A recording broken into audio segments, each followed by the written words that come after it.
বিষয়টা হচ্ছে কালকে রাতে এমনি দোকানে ফোন ইউজ করা বন্ধ ছিল, ফোন ধরা বন্ধ ছিল, ঠিক আছে। তা কালকে রাতে আমি তখন কটা বাজে, 9টার থেকে 9:30 বাজে।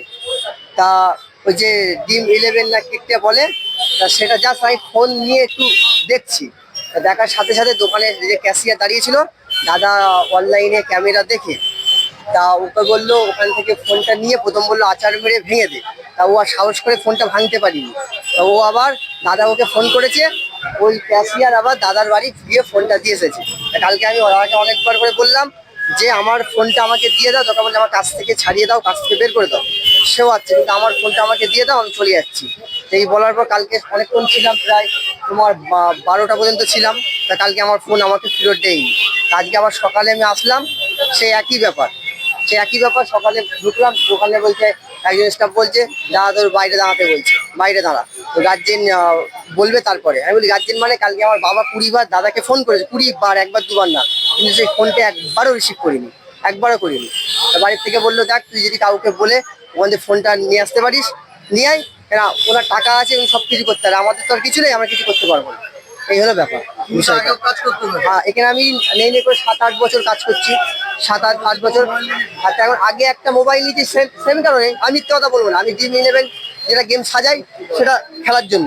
তা আমার জিনিস, আমার টাকা, আমি সব কিছু করতে পারি, এটা আমার ব্যক্তিগত ব্যাপার। তা উনি এইভাবে কেন আমার ফোনটা নেবে? হ্যাঁ, তখন বলেছিল ফোন ব্যবহার করা যাবে না, ফোন ধরা যাবে না, এমার্জেন্সি মানুষের কল আসতেই পারে। সেই কারণে আমি একটু হালকা করে দেখেছি বলে, সেই কারণে বললাম তাই আমার ফোনটা আমাকে ফেরত দাও, তাহলে আপনি আমাকে কাছ থেকে ছাড়িয়ে দেন, ঝামেলা শেষ। সেটা না করে দাদা কত হবে, 14,000-এর কাছাকাছি। না, আর একবার নিয়েছে না, সেটা দাদার বাড়ি আছে, সেটা করে দেয়নি। সেটা সেকেন্ড হ্যান্ড ছিল, ও সেকেন্ড হ্যান্ড কিনেছিলাম। ওর আরেকটা নতুন। আমার বাড়ি হচ্ছে জগন্নাথপুর কাজীবাড়ি। সকালে গিয়েছিলাম ওই ফোনের বিষয়ে, যা আমার গেঞ্জি মেঞ্জি যা কিছু ছিল সব ফেরত দিতে এসেছিলাম। আমি বললাম যে ক্যাশিয়ার যে আমার ফোনটা নিয়েছিল, আমি বলি গোপাল দা ফোনটা আমাকে দাও। তা বলছে ও কোনো মুখ থেকে কোনো কথাই বলছে না।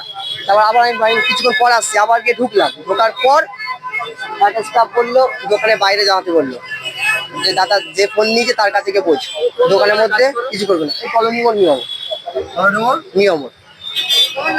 আমার নাম হাফিজুল মন্ডল। ওটা অমিত ঘোষ কুমার।